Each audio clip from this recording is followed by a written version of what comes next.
Hello everyone, welcome to the channel. So today we are going to start our next session in the series of economy through 1400 plus MCQs.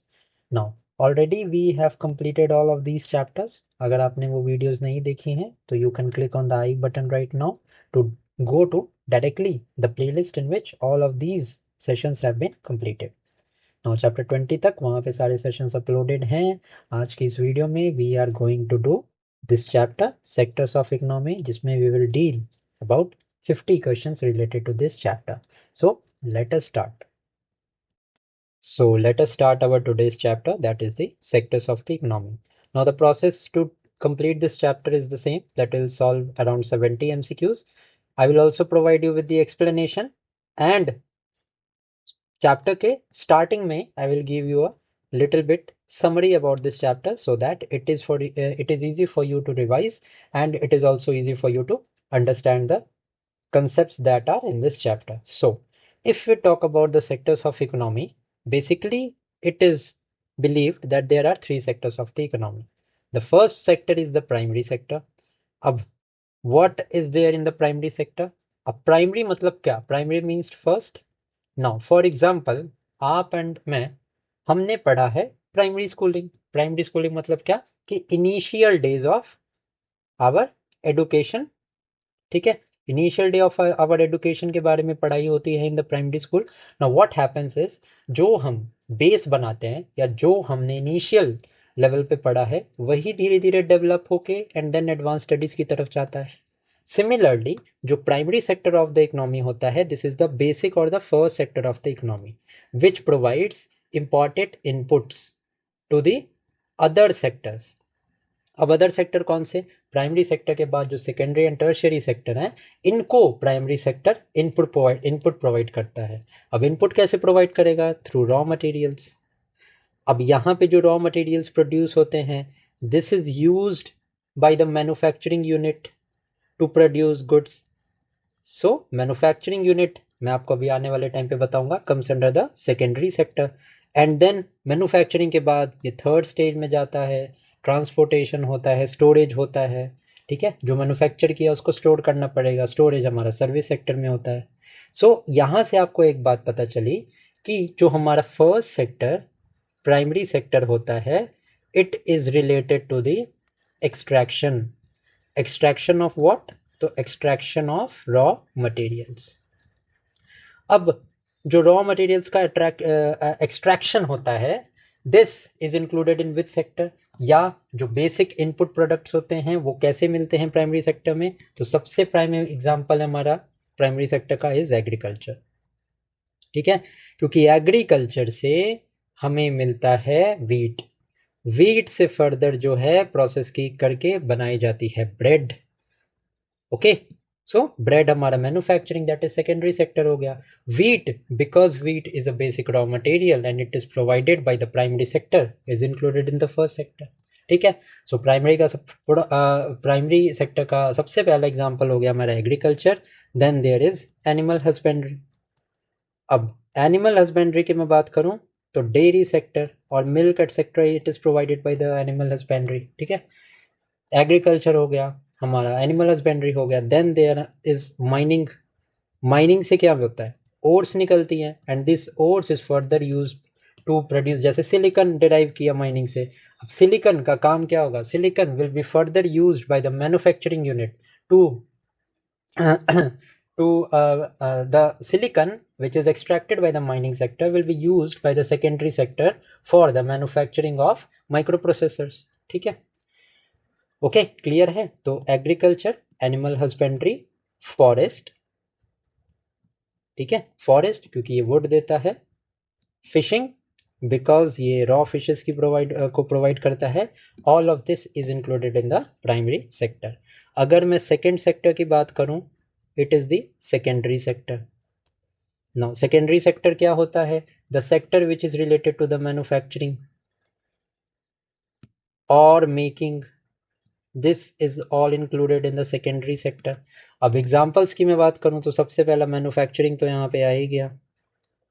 Manufacturing के अलावा यहाँ पे construction is also included. Then the supply of gas. electricity, etc. All of this is in the secondary sector. Then the third sector is the tertiary sector. Of the third sector or the tertiary sector is also known as the service sector. Okay so यहाँ पे service which is example के तौर पे tourism हो गया, banking हो गया, etcetera, all of this comes under this tertiary sector. अब ये तो कंसेप्ट आपने समझ लिया, primary, secondary and yes service sector में और टर्शियरी सेक्टर में एक प्राइम एग्जांपल आता है स्टोरेज का. ठीक है, storage is included in the service sector as well and ये यूपीएससी ने पूछा था, that is why I have told you. Now another important point for you to know is about कि contribution of the different sector. तो अगर हमने यहाँ पे बात की सबसे ज़्यादा प्राइमरी सेक्टर, फर्स्ट सेक्टर हमारा प्राइमरी है, देन है हमारा secondary sector and then the third one is the tertiary और द सर्विस सेक्टर. सो सबसे ज़्यादा कंट्रीब्यूशन जो जीडीपी में मोर देन 50% कंट्रीब्यूशन है is of the service sector. ठीक है, and it is very ironical thing that ki agriculture which is in the primary sector and agriculture which is professed by nearly 70% of the people in the country, iska GDP mein contribution is very less as compared to the service sector. Okay, so agriculture में हमें income and agriculture का role in the contribution in the GDP हमको बढ़ाना होगा and that is the reason why आपने देखा होगा the government is now resorting to doubling the farmers income and insurance उनको प्रोवाइड किया जा रहा है, पेंशन प्रोवाइड की जा रही है. Okay, all of this government schemes are very much focusing on the diversifying the needs of the farmers and to cater the needs of the farmers. Now we will solve the MCQs and जैसे ही हम MCQs को solve करेंगे we will deal with the explanation and मैं आपको बताते चलूंगा कि what is important and what is not. Okay, now first question is which sector involves the extraction of raw material and natural resources? Natural resources such as what? Such as wood, raw materials such as oats, mining. तो ये कौन से sector में होता है? ये होता है हमारे प्राइमरी सेक्टर में. Okay, the primary sector includes activities such as agriculture, fishing, forestry and animal husbandry. ये जितने भी सेक्टर्स है ना, जितने भी नेम्स हैं, ये बहुत इंपॉर्टेंट है, इसको आप ध्यान में रखना, ये क्वेश्चन डायरेक्टली एग्जाम में पूछा जाता है. Okay, next question is what is the alternative name for the tertiary sector. और टर्शियरी सेक्टर जो है वो थर्ड सेक्टर होता है हमारा, जिसका कि मैंने आपको बताया था नाम हमारा सर्विस सेक्टर होता है. ओके, नाउ अब एक और चीज आपको मैं बताता हूँ, दो और सेक्टर के नाम आपने सुने होंगे, एक तो है क्वाटरनरी सेक्टर एंड एक होता है क्वीनरी सेक्टर. अब quaternary sector is sector that is related to knowledge, that is related to research and development. तो ये research and development, knowledge, all of this comes under the quaternary sector. And quinary sector is the sector in which high level of decision making is taken. High level of decision making either in the government or top most level of management में जो decisions होते हैं, all of these are included in the quinary sector. Okay, now what is the alternative name for the tertiary sector? So ये मैंने आपको बताया था, it is the service sector. The tertiary sector is commonly known as the service sector and it includes banking, information technology, tourism, etc. Next is which sector comprises the intellectual or knowledge based activities like research and development. अभी मैंने आपको बताया कि intellectual and knowledge based activities, all of this is included in the quaternary sector. Okay, it is defined by the intellectual activities such as consultancy, research and development. This is also important, question कई बार directly आपसे पूछ लेते हैं. Next is which sector involves high level decision making in the government and industries. मैंने आपको अभी बताया कि the high level decision making or the top level of management, all of this is related to the quinary sector. Okay, I don't think कि अभी तक आपको problem बहुत ज़्यादा आ रही होगी. Now next is which sector includes manufacturing and construction activities. Now as we know, primary sector हमें क्या प्रोवाइड करता है? So the primary sector provides us the raw material.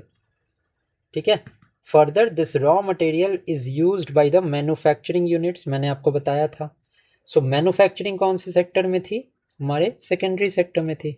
Okay, and construction activities these are also included in the secondary sector.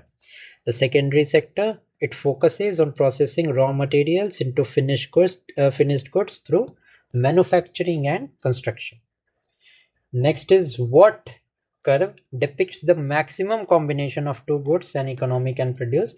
So जो सबसे पहले के lectures होंगे ना इस पूरी सीरीज में, वैसे मैं आई बटन पे अभी आप क्लिक करोगे तो you can visit the playlist जहाँ की more than 12 to 13 classes has already been uploaded, जिसमें मैंने इकोनॉमी को ख़त्म करवाया है.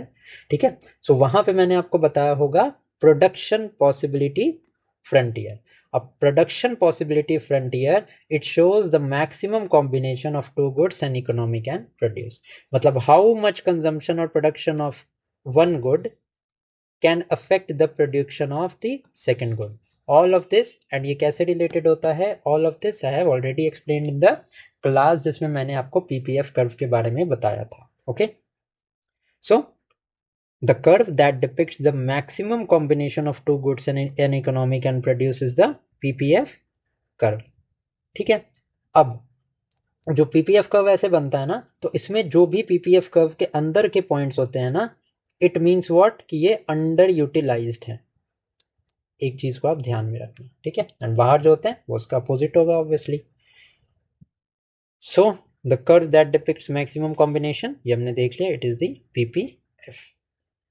Now what does a point located inside the PPF curve indicates? So just right now I've told you it is the underutilized resources. Any point which is within the curve signifies resources are not being used to their full potential.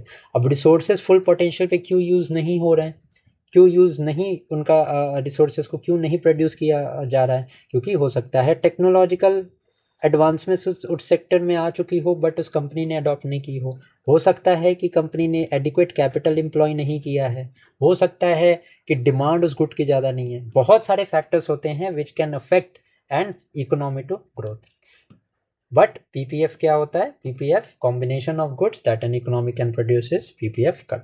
ठीक है, now what economic concept involves sacrificing one good to produce more of another? तो जिन्होंने भी पढ़ी है थोड़ी भी economics उनको पता होगा, इसको बोलते हैं हम अपॉर्चुनिटी कॉस्ट. अपॉर्चुनिटी मतलब क्या कि आपने जो न्यू अपॉर्चुनिटी को अवेल किया, मान लीजिए आपके पास जॉब 1 है, देन आपके पास जॉब 2 है. मान लेते हैं आपके पास 2 जॉब्स है.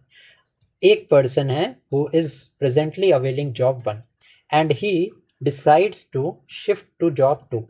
So there is some cost that is involved in leaving this job 1 for job 2. ये जो cost involve होती है ना to leave something for wanting another thing, that is what is known as opportunity cost.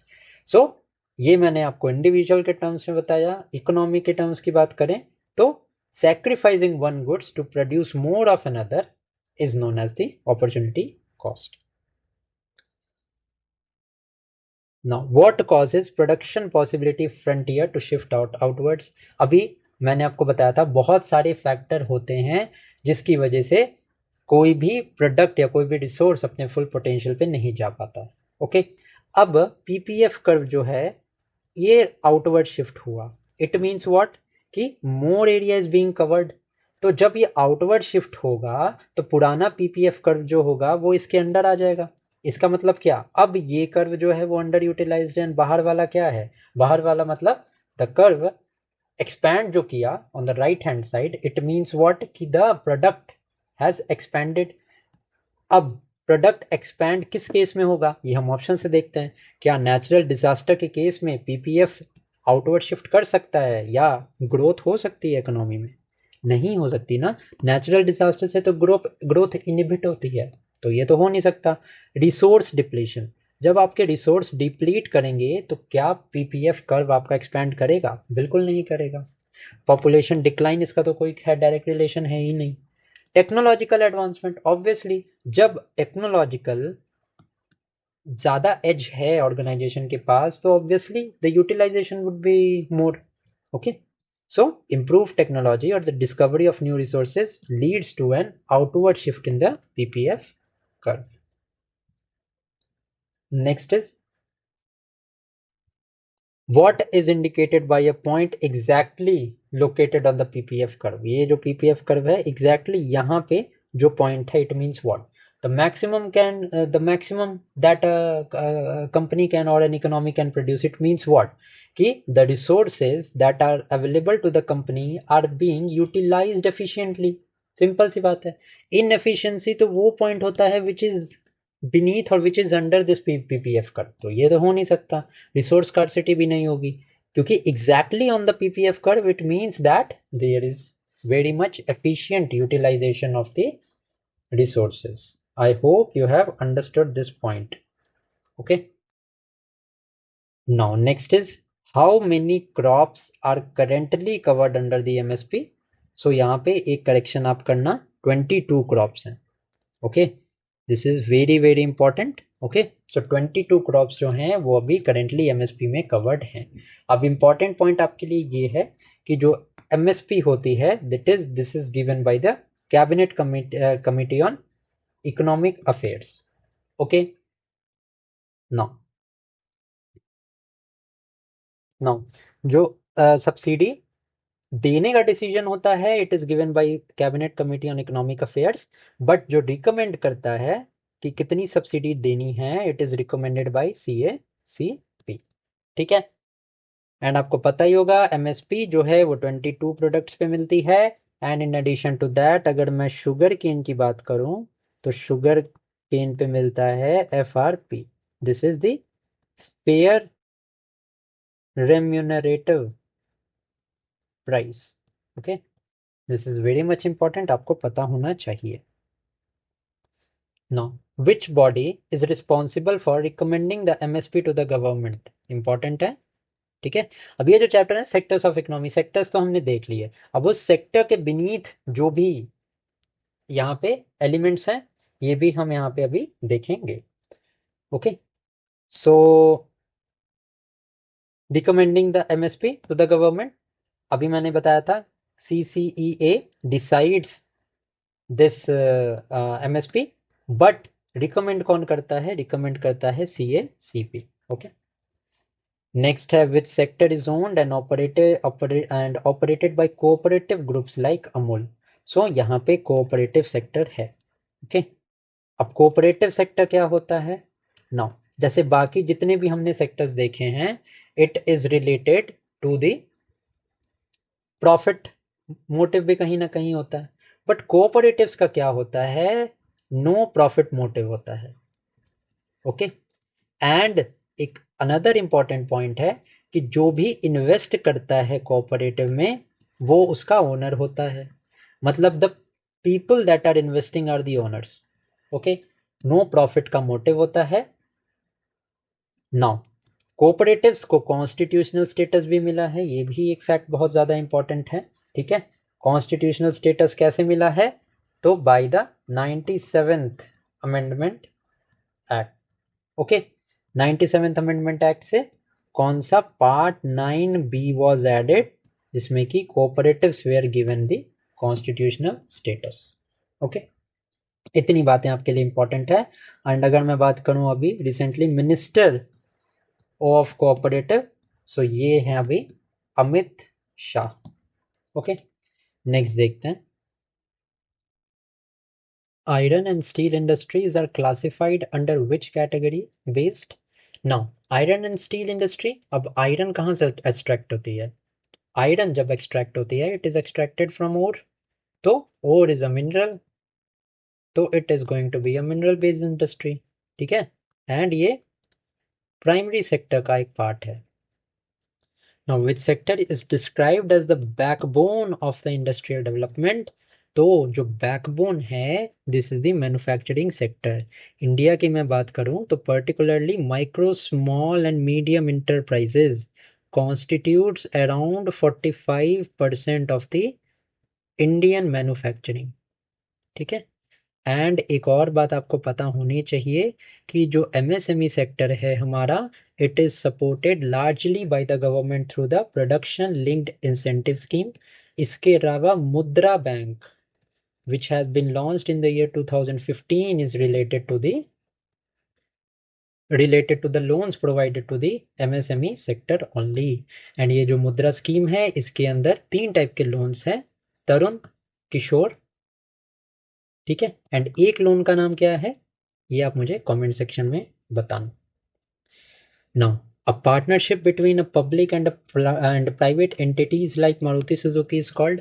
अब जैसे हमने एक economy, जैसे टाइप्स ऑफ इकोनॉमी जब हम पढ़ रहे थे वहां पे हमने क्या देखा था, एक तो होती है ओपन इकोनॉमी, एक होती है closed economy, and mixture of both is known as mixed economy.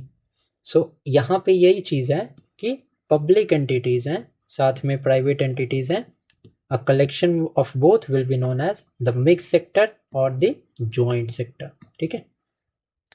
joint sector, it involves collaborative partnership between the government and the private entities। now which model involves a private entity building and transferring a project to the government। so जब एक private entity एक partnership को build करती है, एक model को build करती है, फिर ट्रांसफर करती है, ऑपरेट करती है, ट्रांसफर करती है, this is known as the BOT, ठीक है। बॉट मॉडल, बॉट मॉडल में क्या होता है, this is the build operate transfer model in which the private partner transferred the project back to the government after a fixed period। Project को बनाती है private entity, इसके बाद में वो थोड़े टाइम के लिए ऑपरेट करती है and after a certain time it transfers the project to the government. What is the major impact of the green revolution? अब green revolution में क्या हुआ था, इसमें high yielding variety of seeds were introduced in the Indian market, ठीक है। Mexican variety of wheat was used, Mexican variety of wheat was introduced in the market, okay, and it was introduced to increase the yield। yield को increase करने के लिए यहाँ पे main purpose था green revolution का। So increasing the yield was the major impact. Now what type of industry, which industry type includes cotton, sugar and tea. अब cotton है, शुगर है, टी है, ये बेसिकली तो प्राइमरी मार्केट ही, primary sector से related है। क्यों? क्योंकि cotton, sugar as well as tea are the raw materials. अब शुगर को यूज़ किया जाता है मैन्युफैक्चरिंग सेक्टर में, तो ये एग्रीकल्चर बेस्ड इंडस्ट्रीज हैं, and agriculture based industry is nothing but the primary industry, okay. So these are the agro based. Forest based नहीं है, क्यों? क्योंकि टी को, कॉटन को, शुगर को कल्टीवेट किया जाता है। Now what does the DBFOT in the PPP model stands for? So DBFOT it stand for design, build, finance, operate and transfer।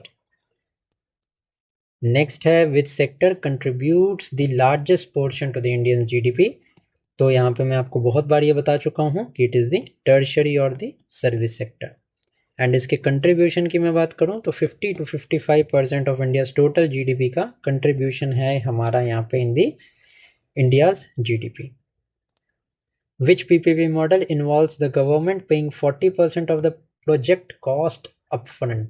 So hybrid annuity model में क्या होता है कि government pays 40% of the project cost, and इसके बाद जितना भी rest of the 60% of the amount है it will be invested by the private players, okay. so this is the HAM और the hybrid annuity model.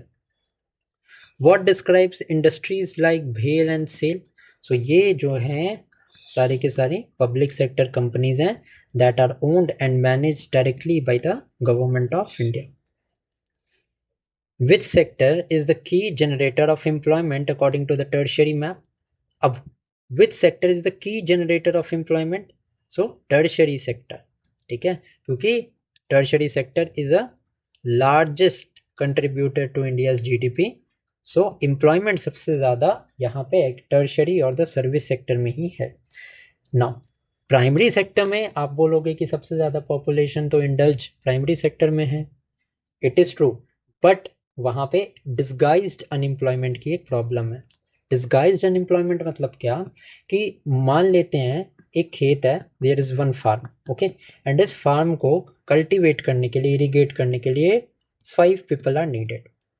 Now in a family who owns that farm, there are 10 people. Now all of them are indulged in this agricultural activity only. So instead of कि 5 people वहां पे required हैं, 10 people are contributing to the same land. अब जितना काम 5 लोग कर सकते हैं उतना ही काम यहाँ पे 10 लोग कर रहे हैं। इट मीन्स जो 5 एक्स्ट्रा पीपल यहाँ पे काम कर रहे हैं, इनकी प्रोडक्टिविटी 0, क्योंकि इतना ही काम, मैक्सिमम जो यील्ड है वो 5 लोगों के साथ ही हम यहाँ से डिराइव कर पाएंगे। सो ये 5 essentially are unemployed. This type of employment is disguised unemployment, and ये सबसे ज़्यादा एग्रीकल्चरल सेक्टर में ही है। ये भी पॉइंट आपको ध्यान में रखना है, बहुत इंपॉर्टेंट। ठीक है, नेक्स्ट देखते हैं, what does an inward shift of the PPF curve signify? So it signifies the resource depletion या underutilization भी इसको हम बोल सकते हैं। Which category of industry is based on size and investment? So यहाँ पे MSME सेक्टर को साइज एंड इन्वेस्टमेंट के तौर पे देखा जाता है। अब टर्नओवर की भी बात हो गई है, कैसे, तो 2.5 माइक्रो की मैं बात करूं, सो 2.5 crore is the investment and 10 crore यहाँ पे टर्नओवर होना चाहिए। देन जो है वो 25 करोड़ है स्मॉल सेक्टर के लिए, स्मॉल इंडस्ट्रीज के लिए, एंड 100 करोड़ का टर्नओवर होना चाहिए। देन अगर मैं मीडियम सेक्टर की बात करूं तो यहाँ पे ये 125 CR होना चाहिए एंड 500 करोड़ होना चाहिए। ठीक है, टर्नओवर इंपॉर्टेंट है, इसको आप ध्यान में रखेंगे। Which PPP model gives the private entity indefinite ownership? So this is the build, operate and own and operate model. The private entity maintains the ownership and operations of the project indefinitely. Fishing and forestry are examples of, ये मैंने बता दिया है, these both are example of the primary sector. Now, which sector includes the movement of natural persons under the WTO GATS? So this is the mode for services.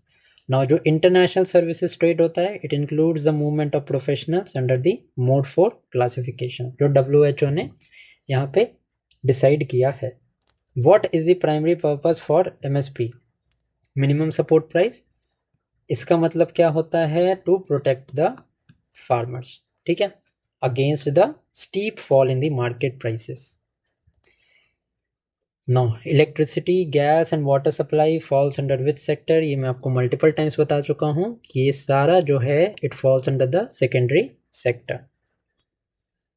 Now what is the focus of the quaternary sector? Quaternary sector का basically focus होता है on the knowledge based activities.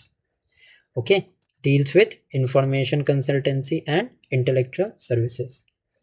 Which PPP model involves a private entity owning assets during the contract? So this is the BOOT, boot model, which means build, own, operate and transfer. It allows the private ownership during the contract period before the transfer.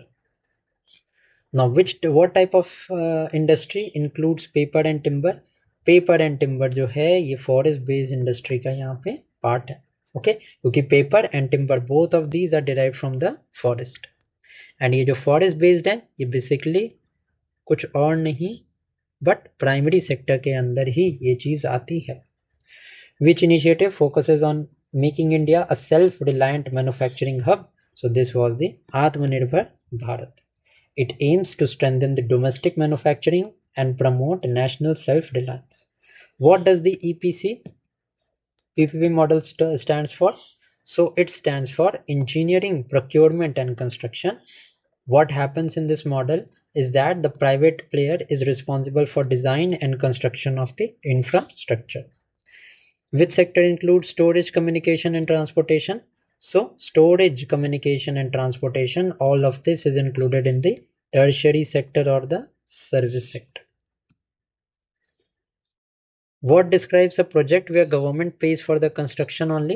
This is the EPC project, ठीक है, EPC model, जिसमें कि it is use for public infrastructure where the private player focuses on the execution.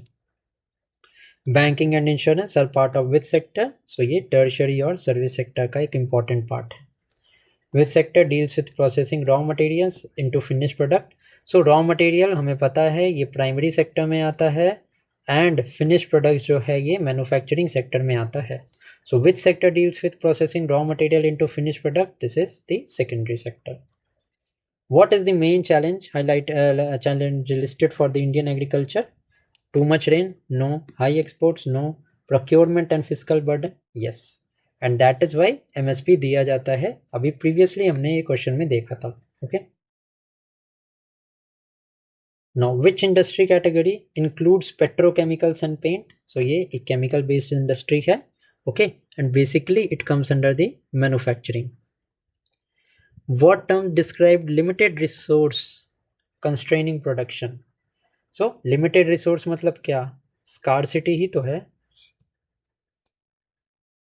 Which PPP model is typically used for metro rail projects? So this is the DBFOT model, in which the metro projects utilize the design, build, finance, operate, transfer framework for private participation. India is the second largest producer globally in which category? So horticulture में India second largest producer है। India holds the world's second largest producer of fruits and vegetables. Which sector includes consultancy and research? ये है quaternary sector में, we have already seen this. What is the defining feature of the BOO PPP model? So this is the, इसमें क्या होता है? Indefinite private ownership होती है। Next is which sector is also known as the knowledge sector? So this is the quaternary sector. E stands for in the HUM PPP model. तो हम में तो ई है ही नहीं, so there is no in E in HAM. And जो हमारा last question it is which sector includes top executive and policy makers? तो this is the quinary sector. ठीक है, with this we have finished all the 50 questions of this chapter. I hope आपको चीज़ें समझ में आई होंगी एंड आपने अच्छे से ग्रैस्प किया होगा चीज़ों को। So till then, thank you for watching this video and keep studying.